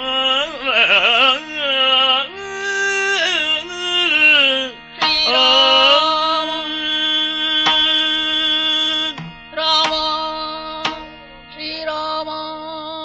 ಓ ಎನ್ನಬ್ಬೇ, ಅಳಬೇಡ ಅಳಬೇಡ. ತನಗೆ ಆಧಾರವಾಗಿದ್ದಂಥ ಉನ್ನತ ವೃಕ್ಷದಿಂದ ತನ್ನ ಅಪ್ಪುಗೆಯನ್ನು ಯಾರೋ ಬಿಡಿಸಿ ಕೆಡಹಿದರೆ ಬಳ್ಳಿ ಬಿದ್ದು ಹೊರಳುವಂತೆ ಈ ಒರಟು ನೆಲದ ಮೇಲೆ ಬಿದ್ದು ಹೊರಳುತ್ತಾ ನಿನ್ನ ಕಣ್ಣುಗಳಲ್ಲಿ ನೀರು ತುಂಬಿ ತುಳುಕುತ್ತಿದೆ. ಆ ದುಃಖ ಅವಸರದಲ್ಲಿಯೂ ರಾಮ ರಾಮ ರಾಮ ಮತ್ತೊಮ್ಮೆ ಹೇಳು, ಮಗದೊಮ್ಮೆ ಹೇಳು, ಇನ್ನೊಮ್ಮೆ ಹೇಳು. ಓ ತಾಯೇ, ಮತ್ತೊಮ್ಮೆ ಹೇಳು. ನನ್ನ ಕಿವಿಗಳಲ್ಲಿ ಪಾವನತೆಯನ್ನು ತುಂಬು. ಪಾಯಸವನ್ನು ಬಯಸಿ ಒಸರಿ ಬಂದಂಥ ಜೊಲ್ಲನ್ನು ಎಲ್ಲರೂ ತಮ್ಮ ನಾಲಿಗೆಯಿಂದ ಮತ್ತೆ ನೆಕ್ಕಿಕೊಳ್ತಾರೆ. ಹೇ ಜಿಹ್ವೆ ರಸಸಾರಜ್ಞೆ, ರಾಮನಾಮ ಪೀಯೂಷಂ ಪಿಬ ಪಿಬ ನಿರಂತರಂ. ರಾಮ ರಾಮ ರಾಮ ಎನ್ನುವಾಗ ಸಕ್ಕರೆಯನ್ನು ಮೆದ್ದದಕ್ಕಿಂತ ಹೆಚ್ಚಿನ ಆನಂದಾನುಭೂತಿ ಹೆಣ್ಣಾಗಲಿ ಗಂಡಾಗಲಿ ಮಗುವಾಗಲಿ ಮುದುಕಿಯೇನಾಗಲಿ ಹಾಗೆಯೇ ಆಗುತ್ತದಂತೆ. ನನ್ನ ಕಿವಿಗಳನ್ನು ಶುದ್ಧೀಕರಿಸಿಕೊಡುವುದಕ್ಕೆಂದೇ ಈಗ ನೀನು ರಾಮ ಎನ್ನುತ್ತಿರುವೆಯಾ? ನೀನು ಬಟ್ಟೆಯನ್ನುಟ್ಟಿರುವ ರೀತಿಯನ್ನು ಕಂಡ್ರೆ, ನಿನ್ನ ಕಿವಿಗಳಲ್ಲಿ, ಕೊರಳಲ್ಲಿ, ಬೆರಳಲ್ಲಿ ಇರುವ ಆಭರಣ ವಿಶೇಷತೆಗಳನ್ನು ಗಮನಿಸಿದರೆ ನೀನು ಕೋಸಲ ದೇಶೀಯ ಎಂಬುದಷ್ಟು ನನಗೆ ತಿಳಿಯುತ್ತದೆ. ಅಯ್ಯೋ, ನೀವು ಸನ್ಯಾಸಿ? ಹೌದು. ಅಯ್ಯೋ ಸನ್ಯಾಸಿ, ಶಿವನೇ ಬರಬೇಡ. ಯಾಕಮ್ಮ? ಭಯವಾಗ್ತಾ ಇದೆ. ಯಾರೆಂಬುದನ್ನು ಹೇಳದೆ ಸನ್ಯಾಸಿ, ಈ ನನ್ನ ಸನ್ಯಾಸ ರೂಪವನ್ನು ಕಂಡಾಗಲೇ ಹಾಗೋ ಹೌಹಾರಿ ಬಿದ್ದೆಯಲ್ಲ. ಯಾಕಮ್ಮ? ಹಿಂದೆಂದಾದರೂ ಸನ್ಯಾಸಿ ನಿನ್ನನ್ನು ನೋಯಿಸಿದ್ದನೇ? ನಿನ್ನನ್ನು ಒದ್ದಿದ್ದನೇ? ಕದ್ದಿದ್ದನೇ? ಏನಮ್ಮ? ಯಾರು ನೀನು? ನನ್ನ ಪರಿಚಯವೇ? ಹೌದಪ್ಪ. ತಾವು ಯಾರು? ಓಹೋ, ಈ ಪ್ರದೇಶದಲ್ಲಿ ಭಗವಂತನ ಆರಾಧನೆ ಮೊದಲಾದ ಅನುಷ್ಠಾನ ನಡೆಸುವುದಕ್ಕೆ ಅವಕಾಶವಾಗುವಂತೆ ತಂಪನ್ನುಳ್ಳ ಒಂದು ವಾತಾವರಣವನ್ನು ನಿರ್ಮಿಸಿಕೊಂಡಿರುವ ನನ್ನನ್ನು ಹೆತ್ತಬ್ಬೆ ಹೆಸರು ನಿನಗೆ ಬೇಕಾಗುವುದಿಲ್ಲ. 10 ಮಂದಿ ಅಪ್ಪಂದರಿಗೆ ನಾನೊಬ್ಬನೇ ಮಗ. ಆದರೆ ಈ ನಾನು ಪಡೆದ ಮರು ಹುಟ್ಟಿನಲ್ಲಿ ಈ ಹುತ್ತವೇ ನನ್ನನ್ನು ಹೆತ್ತವಳು. ಹುತ್ತದಿಂದ ಹುಟ್ಟಿ ಬಂದವನಾದ್ರಿಂದಲೇ ನನಗದೇ ಹೆಸರು ವಾಲ್ಮೀಕಿ ಎಂಬುದು ನನ್ನ ಹೆಸರು. ಸನ್ಯಾಸಿ ಎಂಬ ರೂಪ ದರ್ಶನ ಮಾತ್ರಕ್ಕೆ ಹೆದರಿದೆಯಲ್ಲ. ಯಾಕಮ್ಮ? ಯಾಕೆ? ವಾಲ್ಮೀಕಿಗಳೇ ನಾನೇ. ವಾಲ್ಮೀಕಿಗಳೇ ನಾನೇ. ಸ್ವಾಮಿ, ಇದೋ ನಿಮ್ಮ ಪುಣ್ಯ ಪಾದಗಳ ಮೇಲೆ ನನ್ನ ತಲೆಯನ್ನು ಇಟ್ಟಿದ್ದೇನೆ. ಸ್ವಾಮಿ, ನೀನು ಯಾರೆಂಬುದು ನನಗೆ ತಿಳಿಯಲಿಲ್ಲವಲ್ಲ. ಅಯ್ಯೋ,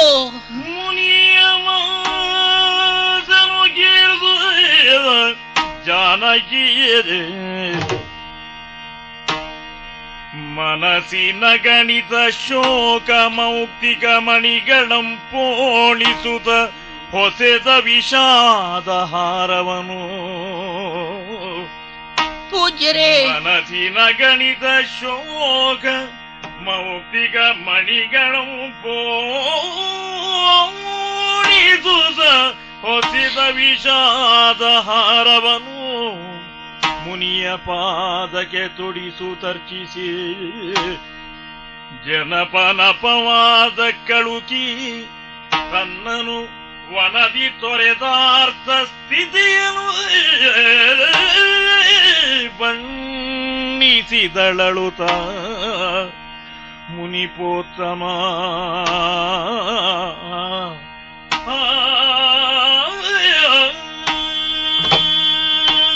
ಪೂಜ್ಯರೇ, ಪ್ರಮದಾಮಣಿಯೇ, ತಮ್ಮ ಪುಣ್ಯ ಪಾದಗಳನ್ನು ನಾನು ಸುವಸ್ತುಗಳಿಂದ ಪುಷ್ಪಗಳಿಂದ ಅರ್ಚಿಸಿ ಪೂಜಿಸಬೇಕಾಗಿತ್ತು. ಶ್ರೀರಾಮ ಇದರಿಂದ ಸಂತುಷ್ಟನಾಗುತ್ತಿದ್ದನೋ ಏನು? ಆ ಭಾಗ್ಯ ನನಗಿಲ್ಲ, ನಾನು ಹತಭಾಗ್ಯಳು. ಎಲ್ಲ ಹಾಗಂದ್ರೆ? ಆದ್ದರಿಂದ ಇದು ಬಿಂದು ಬಿಂದಾಗಿ ಸುರಿಯುವಂತಹ ನನ್ನ ಕಣ್ಣೀರು, ಇದನ್ನೇ ಪೋಣಿಸಿ ಮಾಲೆಯಾಗಿ ಮಾಡಿ ಅದನ್ನೇ ತಮ್ಮ ಪಾದಗಳಿಗೆ ಅರ್ಪಿಸ್ತಾ ಇದ್ದೇನೆ. ಅಂತಃಕರಣದಿಂದ ಒಸರಿ ಬರುವಂತಹ ಕಣ್ಣೀರ ಹನಿಗಳೆಲ್ಲ ಮುತ್ತುಗಳಿಗಿಂತ ಹೆಚ್ಚಮ್ಮ. ನೀನು ಬಹುಭಕ್ತಿಯಿಂದ ವೈಭವದಿಂದ ಪೂಜೆಯನ್ನು ಮಾಡಿದ ಹಾಗಾಯ್ತು. ಸಾಕು, ಸಂತುಷ್ಟನಾಗೆ. ಪೂಜ್ಯರೇ, ಹತಭಾಗ್ಯಳಾದ ನನ್ನ ಕಥೆಯನ್ನು ಯಾಕೆ ಕೇಳ್ತೀರಾ? ಸ್ವಾಮಿ, ನಾನು ಈ ಕಾಡಿನಲ್ಲಿ ಇರಬೇಕಾದವಳಲ್ಲ. ಅಯೋಧ್ಯೆ ಕೇಳಿದ್ದೀರಾ? ಅಗೋ, ನನ್ನ ತರ್ಕ ತಪ್ಪಲ್ಲ. ಕೋಸಲ ದೇಶದಿಂದಲೇ ಈ ಕಡೆಗೆ ಬಂದವಳು ಇರಬೇಕು ಅಂತ ಆಗ್ಲೇ ತರ್ಕದಿಂದ ತಿಳಿದು ಹೇಳಿದ್ದೇನಟ್ಟೆ. ಅಯೋಧ್ಯೆಯಲ್ಲಿ ಅರಸ ಚಕ್ರವರ್ತಿ ಈ ವರ್ತಮಾನ ಕಾಲದಲ್ಲಿ ಶ್ರೀರಾಮಚಂದ್ರಮ ಅಂತಹ ರಾಜಾರಾಮ ಪ್ರಜೆಗಳನ್ನು ಪರಿಪಾಲಿಸುತ್ತಿದ್ದ. ಒಂದು ದಿನ ಯಾವನೊಬ್ಬ ಮಡಿವಳನಂತೆ ಅವನ ಹೆಂಡತಿ ಹೇಳದೆ ಕೇಳದೆ ತವರು ಮನೆಗೆ ಹೋಗಿ ಬಂದಾಗ ಬಡಿಯುತ್ತಾ ಒಂದು ಮಾತನ್ನು ಹೇಳಿದನಂತೆ. ಏನೆಂದು? ಹೇಳದೆ ಹೋದಂತಹ ನಿನ್ನನ್ನು ಕೂಡಿಕೊಳ್ಳುವುದಕ್ಕೆ ನಾನು ರಾಮನಲ್ಲ. ರಾಮ ರಾಮ ರಾಮ ರಾಮ ಹೀಗೆ ಮಡಿವಳ ಒಂದು ಅಪವಾದವನ್ನು ಆಡಿದನಂತೆ. ಅದನ್ನು ಕೇಳಿದಂತಹ ಶ್ರೀರಾಮಚಂದ್ರಮ, ಸೀತೆಯನ್ನು ನಾನು ತಂದುದು ಇಟ್ಟುಕೊಂಡುದು ತಪ್ಪಾಗಿದೆ, ಪ್ರಜೆಗಳಿಗೆ ಸಮ್ಮತವಿಲ್ಲ, ಇದು ಅಪವಾದಕ್ಕೆ ಕಾರಣ ಅಂತ ತಿಳಿದು ಆ ಸೀತೆಯನ್ನು ಕಾಡಿಗೆ ಕಳುಹಿಸಿದ. ಸ್ವಾಮಿಯೇ, ನಾನು ಬೇರೆ ಯಾರೂ ಅಲ್ಲ, ಶ್ರೀರಾಮಚಂದ್ರಮನ ಧರ್ಮಪತ್ನಿ ದಶರಥ ಚಕ್ರವರ್ತಿಯ ಸೊಸೆ ಜನಕರಾಜನ ಮಗಳು ಸೀತೆ, ಜಾನಕಿ. ಸೀತೆ, ನಾನೇ ಸೀತೆ, ಸೀತೆ, ಅಳಬೇಡ, ಅಳಬೇಡ. ಕನಸು ಭಾವದ ಭ್ರಮೆಯೋ ಕಲ್ಪನೆಯನುಪಮಾಧಿಕ್ಯದ ವಿಲಾಸವು ಜಿನಕುಲದ ವೃಕ್ಷದೊಳ್ ಮೂಡಿದ ಕಹಿಯ ಫಲವು ರಾಮ ವಿಧಿಯ ಮನದ ಹಂಚಿಕೆ ಅರಿವಡ ಎನುತ ವಿಭ್ರಮಿಯಿಂದ ಎದುರಿರ್ಪ ವಾಸ್ತವವ ನುಡಿಸಿದ ಕನಸೋ ಭಾವದ ಭ್ರಮೆಯು ರಾಮ.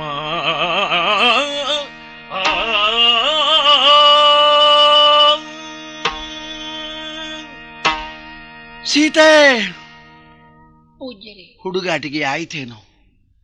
ಲೋಕಕ್ಕೆಲ್ಲ ಅನುಕರಣೀಯವಾದಂತಹ ಪಾತಿವೃತ್ಯ ಎಂಬ ವೃತ್ತ ಸಂಪನ್ನೆಯಾದವಳು ಸೀತೆ ಎಂಬುದನ್ನು ನನ್ನ ಕಾವ್ಯದಲ್ಲಿ ನಿರ್ಮಿಸಿಕೊಟ್ಟು ತೋರಿಕೊಟ್ಟು ಈಗ ನಾನು ಲಘುವಾಗಿ ಸೀತೆ ಎಂದು ಸಂಬೋಧಿಸಿ ನನ್ನ ನಾಲಿಗೆಯಿಂದ ಆದ ಅಪರಾಧ ಇದು. ಲೋಕವಿಖ್ಯಾತೆ ಸಾಲದು, ಜಗತ್ತಿಗೆಲ್ಲ ನೀನೊಬ್ಬಳೇ ಮಾತೆ. ಸ್ತ್ರೀಕುಲದಲ್ಲಿ ಶಿಖಾಮಣಿ ಎನಿಸುವಂತ ನೀನಾಡಿದ ಮಾತುಗಳೆಲ್ಲ ಸತ್ಯಕ್ಕೆ ಸಮ್ಮತವಾಗಿವೆ ಅಂತ ನಾನು ನಂಬಬೇಕೆ? ನಂಬಬಾರದು. ಯಾಕೆ ಅಂದರೆ ಶ್ರೀರಾಮ ಅಲ್ಪಾವಧಿಯಲ್ಲಿ ತನ್ನ ಕರ್ತವ್ಯ ಏನು ಎಂಬುದನ್ನು ನಿರ್ಧರಿಸಿಕೊಳ್ಳುವುದಕ್ಕೆ ಅವಸರವುಳ್ಳವನೇನೂ ಅಲ್ಲ. ಯಾವ ಪರ್ವತವಾದರೂ ಪ್ರಳಯ ಕಾಲದಲ್ಲಿ ಮುಳುಗೀತು, ಮೇರು ಮಂದರ. ಶ್ರೀರಾಮನ ಚಿತ್ತ ಲೌಕಿಕವಾದಂತಹ ವ್ಯವಹಾರಗಳಲ್ಲಿ ಬಂದಿರುವ ಧರ್ಮ ಸಂಕಷ್ಟ ಎಂಬ ಗರ್ತದಲ್ಲಿ ಬೀಳಲಾರದು, ಮುಳುಗಲಾರದು.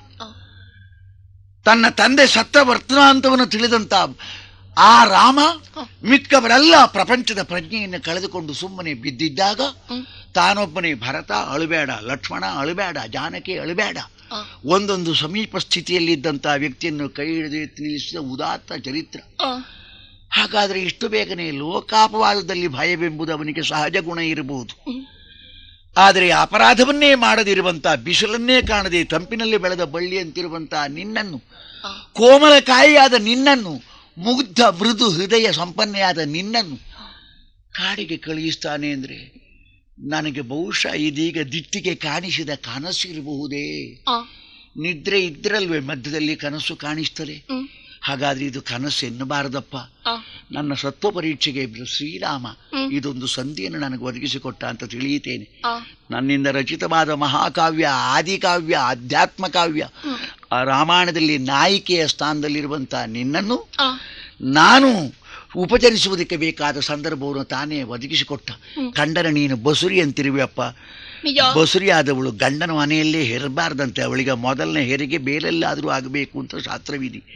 ಬಹುಶಃ ನಿನ್ನ ಪ್ರಸವಕ್ಕೆ ಇಲ್ಲಿ ಅನುಕೂಲತೆ ಇದೆ ಎಂಬ ಕಾರಣದಿಂದ ಶ್ರೀರಾಮ ಇದೊಂದು ನಾಟಕವನ್ನು ಅಭಿನಯಿಸುತ್ತಾ ಕಳಿಸಿಕೊಟ್ಟನೋ ಏನೋ. ಬಾರಮ್ಮ ನನ್ನ ಎಲೆಮನೆ, ನಿನಗೆ ತವರು ಮನೆ ಇತ್ತವಾ. ಇಲ್ಲಿ ಹೆಂಗಸರಿದ್ದಾರೆ, ಸಂಕೋಚಕ್ಕೆ, ಭಯಕ್ಕೆ, ಸಂಶಯಕ್ಕೆ, ದಾಕ್ಷಿಣ್ಯಕ್ಕೆ ಇಲ್ಲಿ ಅವಕಾಶ ಇಲ್ಲ. ನೀನು ನಿನ್ನ ಮನೆ, ನಿನ್ನ ತಾಯಿಯ ಮನೆ ಎಂಬ ವಿಶ್ವಾಸದಲ್ಲಿ ನನ್ನ ಮನೆಯನ್ನು ಪ್ರಸವದ ಕಾಲದವರೆಗೆ ನೀನೇ ಯಜಮಾನಿನಿಯಾಗಿದ್ದು ಬಳಸಬಹುದಾಗುತ್ತದೆ. ಈ ಕಡೆಗೆ ಬಾ. ಕರದಳು ಪರಶುಪಾಶಂಕುಶಧಾರಿಗೆ ಹರ್ಷಲೇ ಭಕ್ತರ ಪೊರೆಬವಗೆ